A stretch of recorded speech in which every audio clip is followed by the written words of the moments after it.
আমি আপনার উপর এই কাজের দায়িত্ব দিচ্ছি।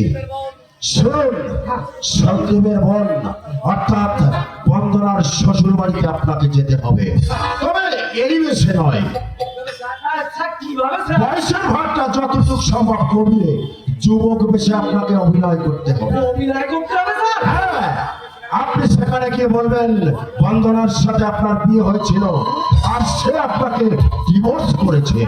কিন্তু কোনো কিন্তু নয়, ও কাজ আপনাকে করতেই হবে। এই নিন 1000 টাকা, আর কাজ শেষ হবে আরো 1000।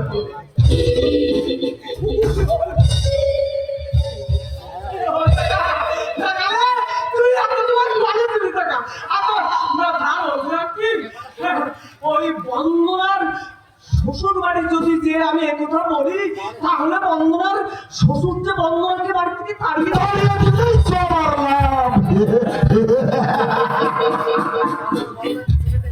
বন্দনাকে কাছে পেতে আমার আর কোনো বাধা থাকবে না।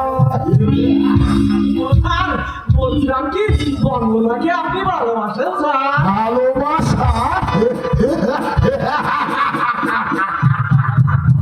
আমি রাজ্যের বিধানের তত্ত্ব আগুনের লাভাছক এই পলাশপুর গ্রামে শিকার করতে এসে বন্দনাকে প্রথম দেখি।